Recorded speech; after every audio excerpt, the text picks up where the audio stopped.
Hey, here we go. It's Sunday. It's possibly not the time you expected me to be live because this week I've got something on later. Yeah. So let's see if anyone comes in today. But we are going to be talking about the rest of the adventure that we started looking at last week, which is Storm Wreck. No, it's not. Storm Lord's Wrath. The DLC extended bit on D&D Beyond. Not printed in physical form, unfortunately. Just as a little supplement you can buy extra to the Essentials kit. But as the part we looked at last week, really good. Really solid.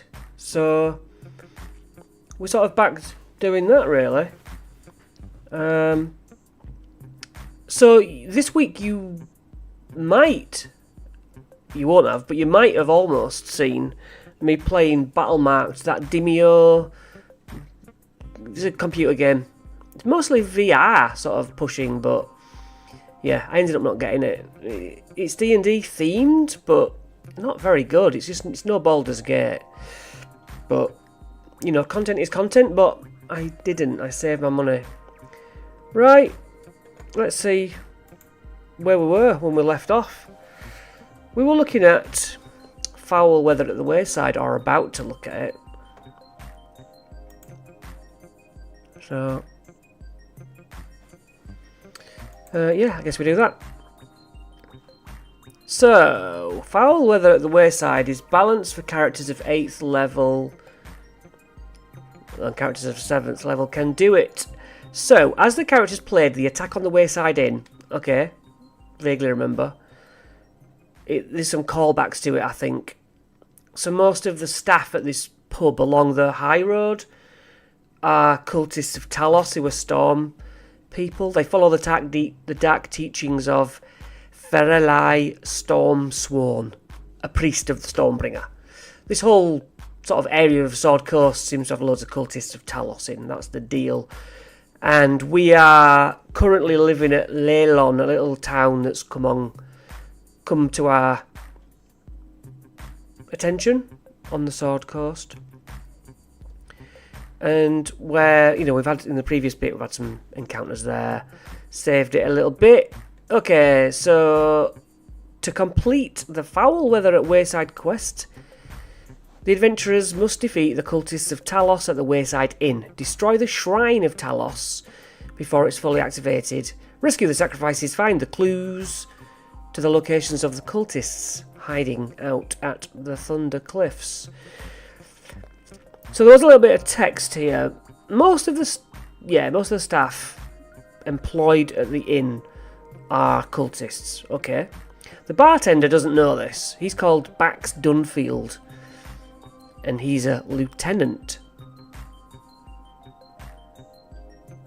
fully pledged to the subjugation of the Sword Coast by his master. Wait, does that make sense? Most of the staff employed at the Wayside Inn are cultists of Talos who follow Although the inn's owner does not know this. Oh, I see. The bartender, not the landlord. Yes. Got ya. The local cultists have received orders to kidnap a bard, Tarbin, and then turn the Wayside Inn into a shrine for Talos. So that's what we're talking about here. Then there's a piece of text here saying, do some callbacks, they're good to have in there, might provide a laugh or just a good echo of your stories. Talks about some of these things the last time they were at the inn. Maybe they'll have done something that's worth calling back on. They might not have, but it is a good way to make your world seem every bit more rich. I, in my games right now, have a symbol that I keep bringing back. My son knows what it means, but in his character and the rest of the group kind of don't. And so a simple symbol can make, you know, the months that have passed and the months that come seem like I knew what I was doing all along, like I planted these seeds, which I kind of did. And I don't know where they're going to lead. I almost do. Right. Travel to the inn. One morning, the adventurers woke to a beautiful sunny day. To the north, however, Storm clouds are gathering. Very strange storm clouds in the shape of 3 lightning bolts, which is the Talos cult type of god image. The town council, which are very few people, see this strange phenomenon and become concerned. Earlier that morning, a group of settlers left to pick up supplies at the inn, so they're going towards the inn. The councillors ask the adventurers to basically go and make sure these guys are alright, because those clouds look weird and it's storming only towards this pub. Why not everywhere else? Something is, magically off here, which they would know. So, as the party is gathering their equipment and preparing to leave town, the group of settlers dispatched earlier returns. Without the goods they were sent to retrieve, they're soaking wet and a large one is pulling a cart by 1 horse and not 2. One of the soldiers that was accompanying the caravan reports that when they got within a mile of the inn, the weather became so violent we couldn't continue.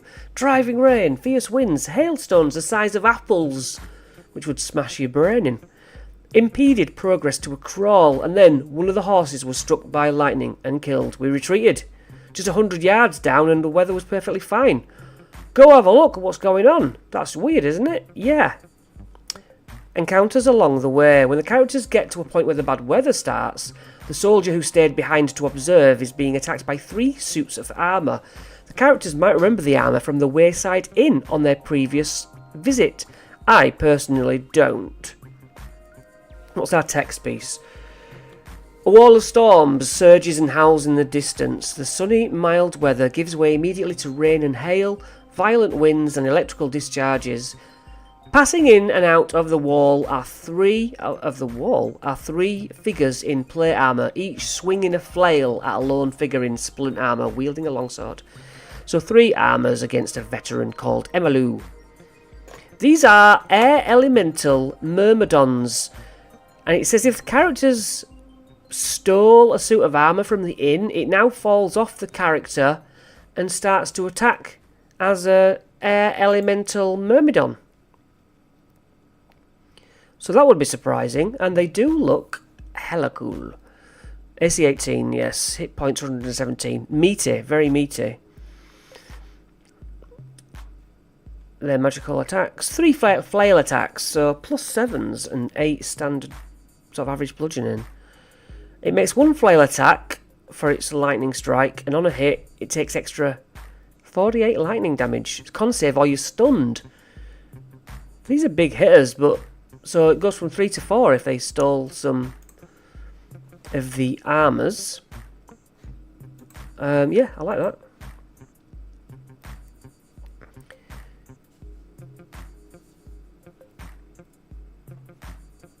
If a character is hit with a lightning strike attack from any of the Myrmidons and then fails their saving throw and becomes stunned, a mark resembling 3 parallel lightning bolts appears on their head.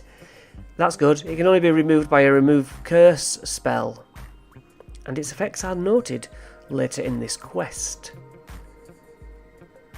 So it says this is a deadly encounter, so it's bad on purpose. The combat takes place at the edge of where the stormy weather rages. The edge of the storm expands outwards at a rate of 5 feet per round on initiative 20. So the storm area creeps towards them like a reverse Fortnite storm. If the Myrmidons are within the storm, their attacks, melee attacks, are made with advantage as well. God, they're getting all the advantages here. If they can be tempted outside the storm, they have disadvantage. That's a nice balance. If the characters defeat the Myrmidons and Emalu is still alive, the salty and experienced survivor of many battles can relay the following information. The stormy area is slowly growing larger, yeah. Emalu had to retreat several hundred yards, sure. She had no idea what's causing it. Okay. She was in the stormy area, the lightning was everywhere, it never struck the suits of armour, even though they were made of metal. She was struck a few times. She thinks Talos, prayer to Talos is the only thing that saved her. She does not want to enter the stormy area. Yeah, that's understandable. When the characters enter the storm zone around the Wayside Inn, they must contend with the weather, which becomes an enemy more deadly than most they have faced. So characters roll a d6 and how many times they are struck by lightning. If characters attempt to pray to Talos and succeed on a religion check, they are not hit by any of the strikes. Do you allow them that without mentioning it, or do you make them suggest it? For each strike, it's a con save of 15, or you take 3d6 lightning. Any characters carrying the cursed symbol of Talos fight with disadvantage on those saves. So, when the characters arrive at the inn, the buffeting winds and violent precipitation grow more intense the closer you get to the inn. Your vision is hampered to the point where you can only see clearly within 30 feet. Light coming from the inn reveals a strange scene. There's 6 humanoid creatures standing at the main doors. The same doors that the undead creatures were attacking the first time you entered this place. I do remember that. The figures seem to be pounding on the doors, although they are hampered by the weather. This is our Wayside Inn map. So these are not monsters at all. The cultists have used small tridents to impale 6 humanoid victims to the door. Once characters are within 30 feet of the poor souls, it's a wisdom perception check with disadvantage due to the pouring rain to see that these are commoners staked to the doors and trying to pull themselves off.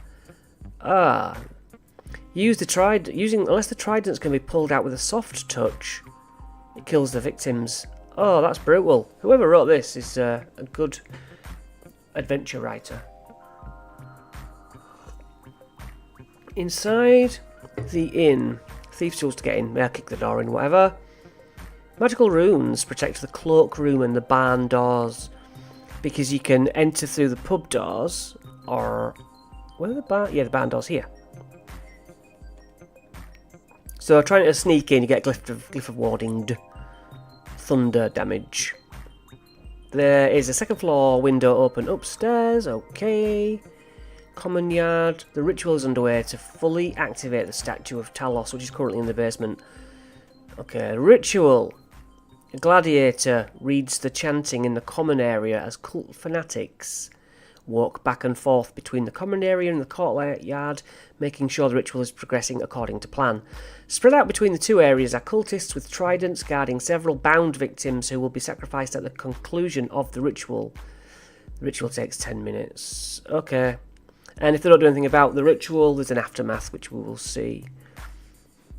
Yeah, that's good as well. I'm solid. Solid that. In the posh room at the end of the hallway, a gnome apprentice named Cray hides under the bed.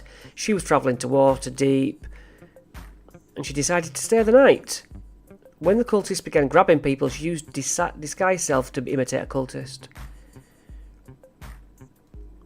She also reveals that not all captives taken by cultists were impaled on the doors. The inn's owner, Martisha, was dragged into the basement, and local bard, Tarbin, was taken away on horseback. The basement. Tiga stands proudly before the statue of Talos. Moves towards the characters, its face in a twisted in rage. What is it? It's a large elemental, yeah. That makes sense. Makes 5 attacks with it headbutt. Lovely. Love that it's added a headbutt. And 4 lightning bolt blades. 147. It flies at 60 feet. Yeah, that's nice. It's enjoyable. As I said last week, I think I will steal this because I think you can run this at any level, and because it's a worthy story. It's good. The connection has created. The ritual has created a connection between Tiga and the statue. Unless the statue is deactivated, Tiga cannot be dropped to 0.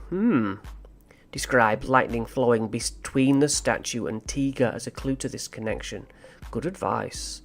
Help! Martisha, owner of the Wayside Inn, is bound in the corner.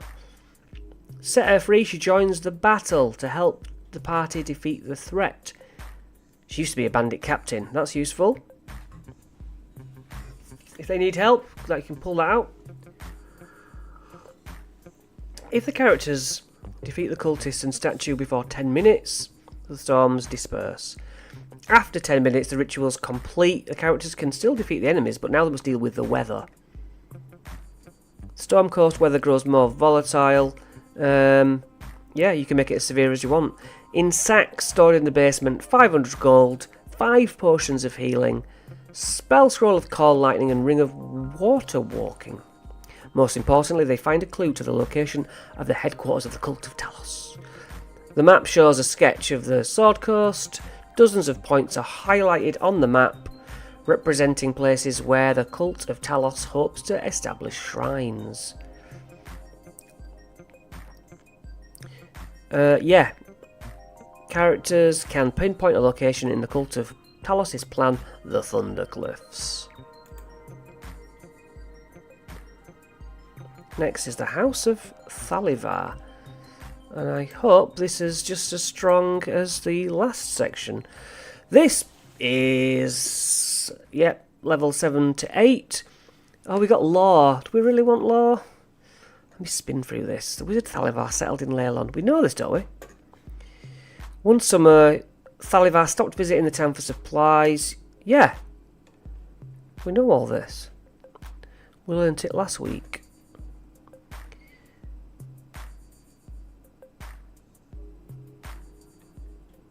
What's the quest goal? To complete the quest, the House of Thalivar quest, the adventurers must destroy Thalivar's ghost.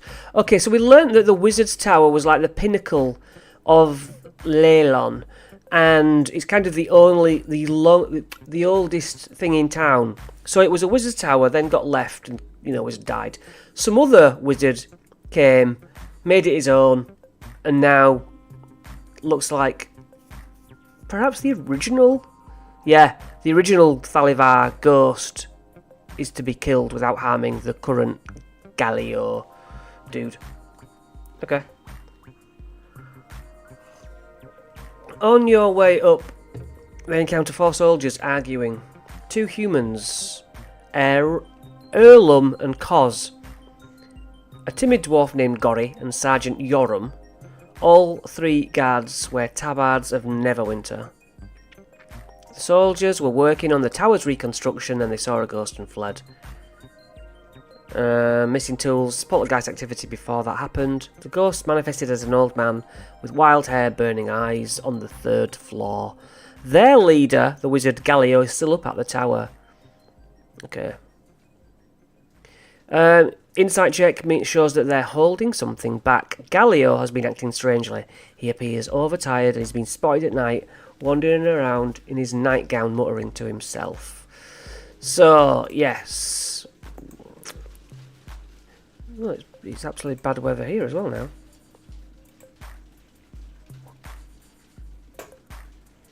Strange sighting. Near the top of the crag, the characters spot a figure watching from the crest of the hill. A dark-skinned woman wearing chainmail armour. She retreats. Curious. So, nice map. We can pinch for Wizard's Tower. I could have done with this a good 4 weeks ago. That would have been very useful. Now, a tall ruined tower thrusts skyward from the summit of the crag. Its uppermost floor is blackened with soot and has been cracked open like an egg. With a fissure extending down one side of the building, wooden scaffolds have recently erected along this flank and work is clearly apace to rebuild the structure. At the foot of the tower, 2 ruined arches open into the exterior. The tower is unguarded, there's only one person there. So Galio is short-tempered, mage. He's on the brink of exhaustion. He wears an ink-stained robe. He has black curly hair. His fingertips are stained with purple ink. Furious that his workers have abandoned the duties, he beseeches the group to rid the tower of any spectral presence here so he can finish his job. Galio hasn't seen any spirits. He remains in his study. Okay. Each night the ghost emerges from the ethereal plane to possess Galio while he's sleeping. unlike normal ghostly possession, he remains unaware that the body has been hijacked. And he crawls around on the roof and stuff. That's pretty creepy. He crawls around the tower in his nightgown, peers worriedly at the pile of rubble at the tower. Okay, makes sense. Ghostly events. 3. Books hurl themselves from a shelf. Okay. Any rations that the group carries with them spoils and rots. That's good. Things like that. You know, don't have to be an encounter. This is just good story stuff that they can remember. So they may try to summon the ghost using magic or a seance. I'd like that. Once per day, the ghost comes in, chants a magical phrase that summons a star spawn mangler. That, I think... Oh, it says Tome of Foes. I think we encountered one of those in Spelljammer. Medium aberration. Flurry of claws. The mangler makes 6 attacks. Ah, that's good. 6 attacks. It's not overly healthy, but... yeah. Tower features 24... yeah, usual.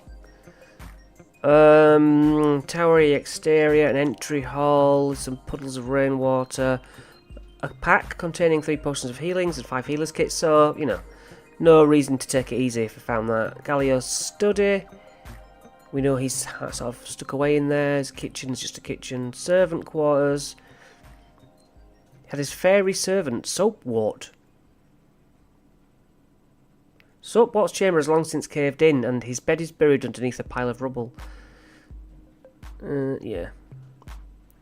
Raising Soapwort. Characters who's read the journal may be interested in raising Soapwort from the dead. The old mage gladly listens to Soapwort and is laid to rest when the fairy tells him that his life is but a dream. Okay, so the fairy dude can put his old boss to rest. Library... recognises a large statue of a peasant girl as Mystra, goddess of magic. Thalivar's notes are written in pictographic code. Nothing short of a wish spell can decipher them. Wow. Galio must decrypt them himself using trial and error. As short notice, characters who examine the notes are unlikely to have any epiphanies, so it can't be undone, yeah. Trapped statues. These magical traps were designed by adventurers long ago. The statues are stone golems. They only attack the creatures they can hear, always targeting the creature that makes the most noise. Scaffold. Rickety scaffold. Collapsed rooms. They're just old and were being rebuilt. Thalivar's bedroom. Any creature that attempts to pass through the window, it's a DC 20 wisdom save. Or the creature forgets what it's doing and moves off to do something else. That's nice. So we find a journal belonging to Thalivar. Details the studies he conducted inside the tower using a device called the Planar Beacon. The light of this artifact drew creatures from across the planes and trapped them inside the tower for him to study. The journal reveals how Thalivar's beacon unearthed a powerful magic item named the Ruin Stone. Thalivar devoted himself to acquiring it, but whether he found it or not is a mystery. The entries stop here for over 100 years. Dates on the entries and the freshness of the ink reveal that later entries have been made in the last few days, from Galio, probably. Thalivar describes how he visited a ruined version of his tower in his dreams each night.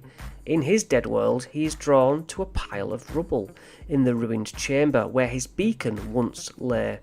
Each time he draws close to the rubble, a terrible dread holds him back. Thalivar wishes his fairy servant, Soapwort, were here to assure him that he's dreaming, which puts him to rest. Broken Beacon. Characters who search through it unearth Thalivar's shattered skeleton. Oh, his body's already there as well. So we can put him to rest. This time she raises her sword in a silent salute before disappearing. Okay, nice and easy. Go to the Wizard's Tower, and the long dead ghost is kind of still haunting the place, looking for its beacon, and his fair little patron, who is also dead, can put his soul to rest. Absolutely serviceable. Nothing wrong with that. You can lift it out. We got a tower map. Good to go. Missing Patrol is balanced for 7th level characters. I mean, they're all like 6th or 7th. So if any of you have run this, let me know. Or if any of you think you will run it, get in touch. Right, so this quest, Missing Patrol. An orc stonemason named Breltora Redeye approaches the characters one morning with a worried expression. She's friends with one of the soldiers, Private Vesta Jessup. He works under Sergeant Yoram, and he was set into the Mere of Dead Men. I think it's meant to be sent as part of a regular scheduled patrol. Now, Vesta told Breltora that Yoram has them patrol the stretch of the high road that runs along the edge of this terrible swamp, the Mere of Dead Men, to ensure that no dangerous creatures have established lairs there. Okay, so they're doing a routine check. Since this village we're in, the re-establishment of Leylon, none of the patrols have spotted anything more dangerous than a nest of snakes and a random alligator. But for the first time, the patrol's not come back. So are we going to the Mere of Dead Men? It looks like it. Mere of Dead Men, you may have run that in the Tyranny of Dragons double book. Sort of walk through it in that. There are lizard folk up there. I believe there's also those frog dudes. Not the grung. Bullywugs? Yeah, I think so. To complete the Missing Patrol quest, the adventurers must find and defeat the leaders of the lizard folk tribe, fighting off any rot trolls and rescue the more human prisoners.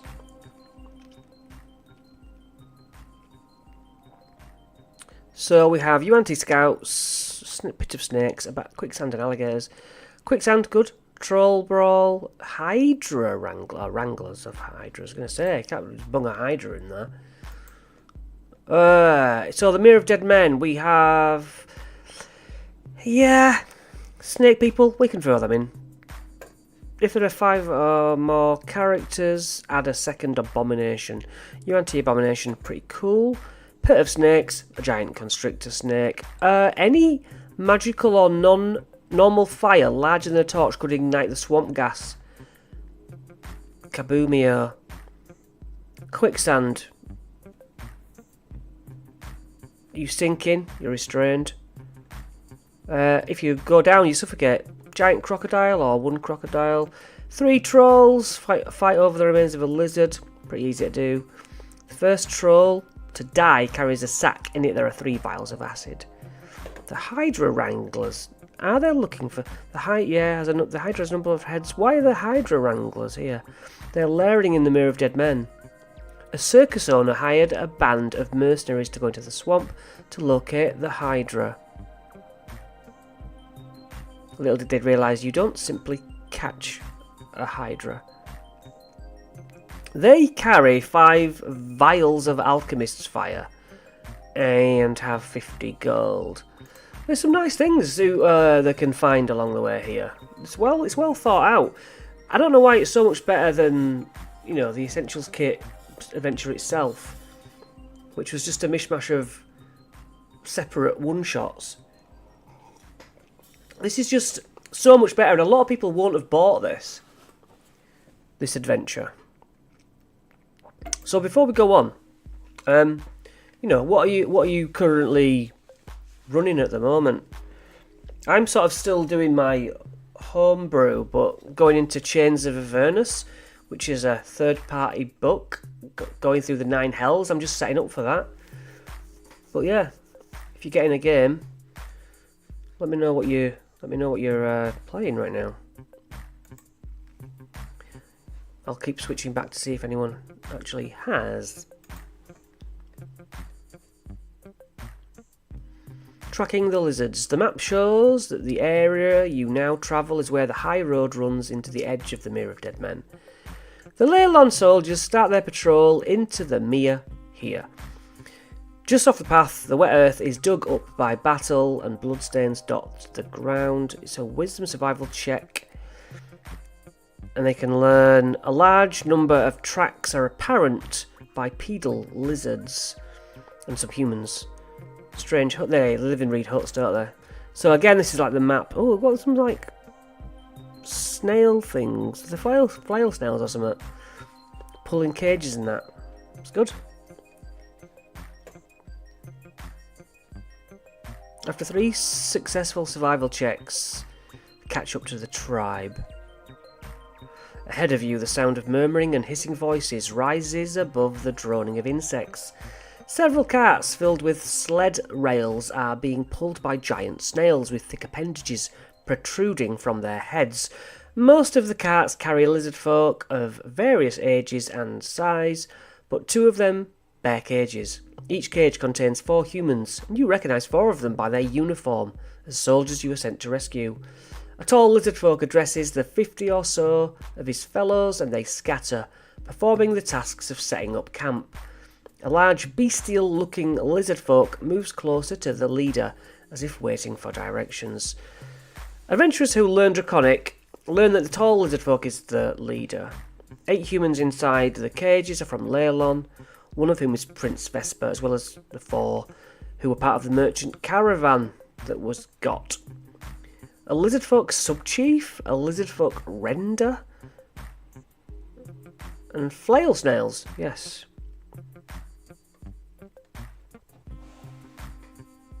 The unfolding situation, you can handle it in different ways. A cautious party can catch the lizards unaware. The sub-chief, Hussein, orders one of the lizard folk to start boiling a pot of water to leave the trolls a distraction. The rot trolls. Let's have a look at the rot trolls. When you feel it is appropriate, interrupt with a rot troll infesting the area, showing up for dinner. A rot troll. Oh! Cool! Where have these been? Large, giant.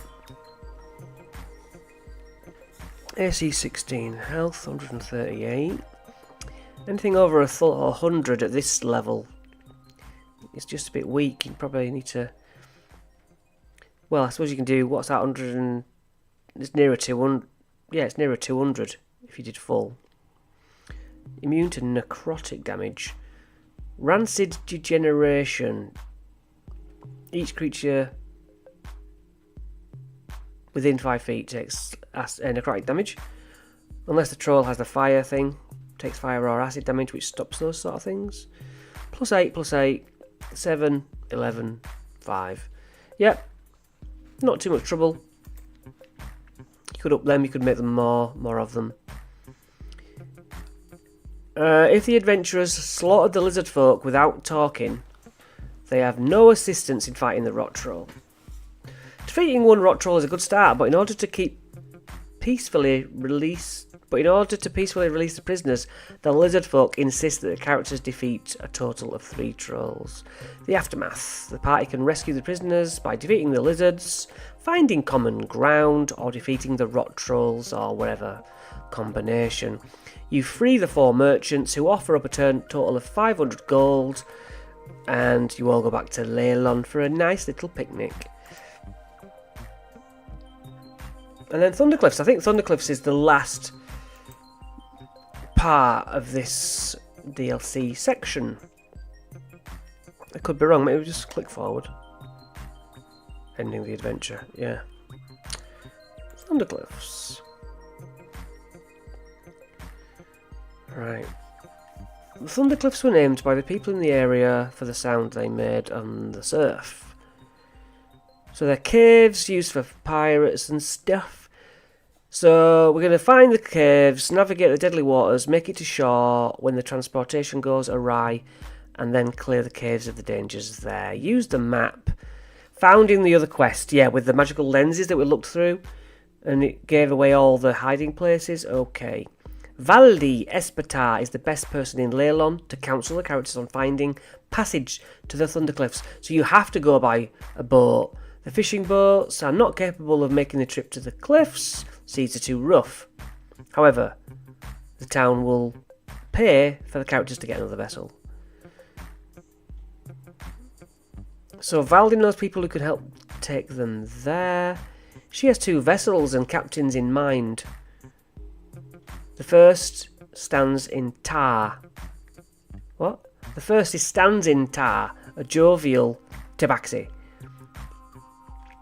Sailing ship, the Dancing Delight. The other is Christoffen, a white dragonborn. He has a galley. That's good. This is good stuff. Within a few days, 2 captains arrive via a rowboat through the marsh to talk to the party. You do an interview. Each pleads their case. Who do you want to take? That's like Tomb of Annihilation, where you pick a guide and stuff. Really, really good. Injecting choice, even with NPCs. Feel free to roleplay their interactions as much as you want. Christoffen, on the other hand, is hiding something. He's nervous. What's he nervous about?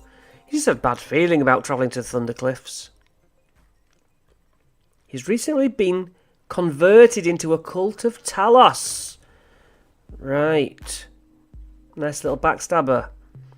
A decision. At some point, the characters decide which vessel and captain they prefer. If for any reason the characters attack Christoffen because they learn he's a cultist, he defends himself.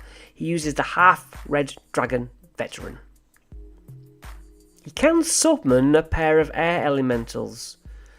That's interesting. You know, do they undo the ruse before he has a chance to stab them in the back? And on the way, we have mutinous intentions. So you can get your the stats for ships in that book. That book that's about boats and stuff with one-shots.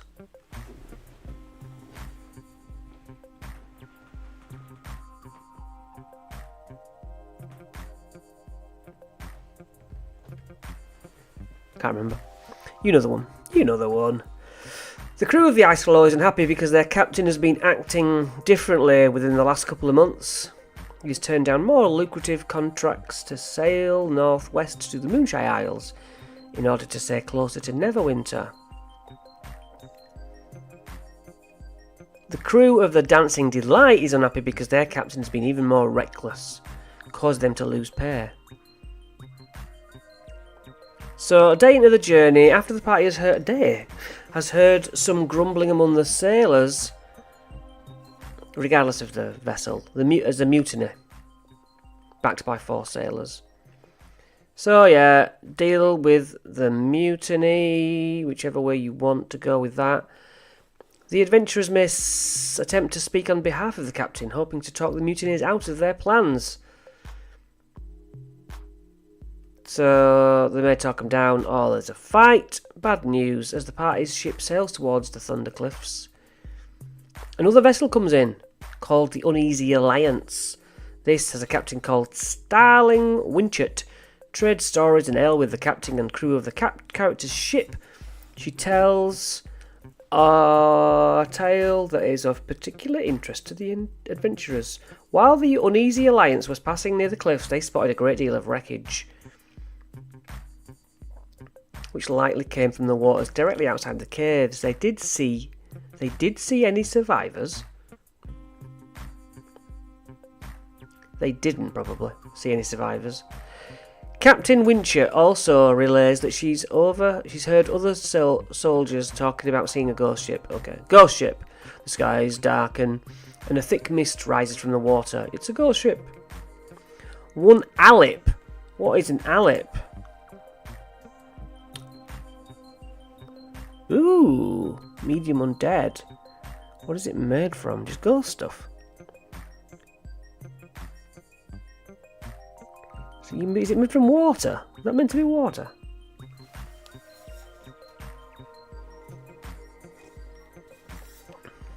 I'm not sure. Yeah, okay, never heard of that. 2 spectres, fine. When the Alips attack, the characters can understand a few snippets of dialogue. We know of the ruined stone. That never happens. The ebon death rises but cannot fly. The bronze points the way to the green. All these clues. The adventurer assumes the characters access the caves of Thundercliffs via the sea. Reaching the caves from the top would mean a dangerous trek through hostile territory and you fall off the edge. The trek to the caves should trigger many encounters with undead creatures from the army of Ularan Mortis. Random ogre and giant attacks. The confrontations with other hostile beasts, humanoids and monsters. I think they're going to come up in the next DLC bits. Top of the cliff is home to a tribe of Talos worshipping Aarakocra. And also there's an invisible stalker and manticores. Yeah, you really have to go from the sea, otherwise there's a lot of fights make you think, oh, we should have gone from the sea. Okay, that's fair. After the drama on the high seas, the party arrives at the Thunder Peaks, and then you can get a rowboat, go to shore. Threats by air. One invisible stalker flies down from the cliffs and tries to upend the rowboat. Manticores follow from their perches in the cliff's face. The water goes all angry and that, and it makes it hard to, be in a boat. Sea Galley.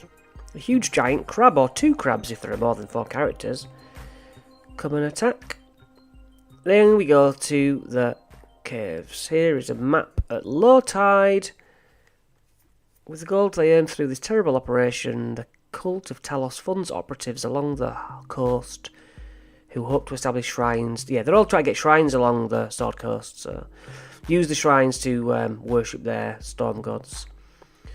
Where we're looking here, so 1, 2, nothing unusual. I guess 7's maybe the big place, or maybe not. Okay. Unsure shore. Shore is lined with thin wire. It's an alarm spell. Okay, so it's sort of got an alarm, yeah. Unhappy cultists. A severely damaged ship leans against a ledge. Atop the ledge, a handful of workers taking off boxes. They grumble and grouse. They're spies. They could be persuaded to fight on the adventurers' side. What are these? These are sea hags. A sea hag coven. 3 sea hags chew on the hands and feet of sailors. Wow. The trio are using inedible parts of the bodies to create assistants that look like flying skulls with long stingers. They are skull flyers. Do we get a cool picture? Ah, that's a shame. The medium constructs because they're made of bone. Con saves, poison damage. That's it really. And paralysed eventually. A nice chat. Auntie Unk is the newest member of the coven. Nana Poctus likes to dance. Granny Mayuk would never turn down a good drop of grog. All 3 can be placated by catering to their particular interests. 4. A drow elite warrior. Bodyguards that are thugs. Sovandal's duties involve overseeing and the sorting, transportation, sale of stolen goods. Okay, yeah. Bandit types.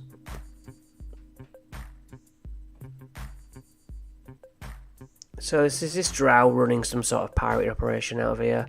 There's some bits and bats, dagger of venom, potions of healing, which you can drop in anywhere. Yeah, that could go either way.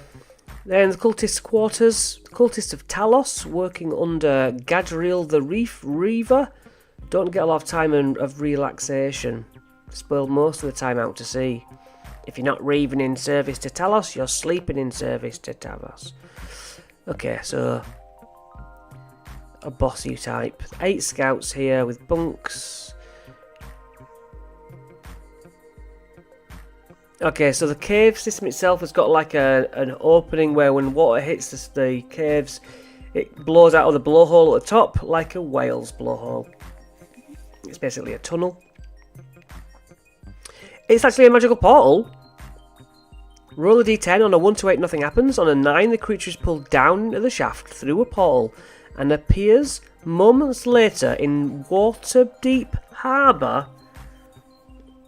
On a 10, the creature is pushed up through the ceiling by the geyser. Wow. Perhaps a passing married takes pity on the creature and uses plane shift to return it home for a price. Wow, what a weird blowhole. Do you want your characters to disappear water deep? I doubt it. I wouldn't like that. So, loot. Crates of this and that. Runes to guard the crates. 2,000 goals worth of trade goods. Gadriel, the Reaver, is a half-elf evoker. An evoker, isn't it? Why do I feel like an evoker is a beholderkin? But it holds a quarterstaff, so it obviously isn't. Okay. Talos has rewarded Gadriel for her devotion with a pet, whom she calls Tooth and Claw. It's a hellhound. Swirling pool chamber. If you enter it, you might take psychic damage if you're not in favour of Talos. Private shrine. The walls are carved with images of the power. Again, moving within the chamber is like moving through difficult terrain, unless you're a worshipper of Talos. So, Ring of Warmth, Wand of Missiles, Potion of Vitality. So then we defeat all this lot down in the caves. Seems to be the thing. And then we're on to ending the adventure. After the characters have dealt with the threat of the cult of Talos on the Thunder Cliffs, they can return to Leylon with the information they've obtained. If they have not yet completed one or more other quests, they can undertake those after resting from the assault on the caves. Some plot threads here could be expanded upon. Otherwise, they're 9th level, ready to go on to Sleeping Dragon's Wake. This is a good opportunity to create your own encounters and short adventures. Here are some examples. After the cleansing of the influence of Cult of Talos from the Wayside Inn, Martisha needs to reassess her situation, repair the damage, and find a new staff. Oh, no, new staff. They might hire the party to work in a pub, okay. If the party made peace with the lizard folk, the leaders of the tribe may ask characters to join them to celebrate a holy night. These are good things. The occasion could be a meaningful to a character attuned to nature. Even becoming a godparent to a lizard folk hatchling. Further odd happenings might resume at the tower, forcing the party to investigate again. Right, so long terms that Jesus, I can't speak. Long term things and my tassels in my coffee. Long term things for players to do in the town of Leylon. As we discussed originally, we were about building houses literally to become attached to the place. With the characters proving themselves to be the heroes, the town council might offer them up a piece of land.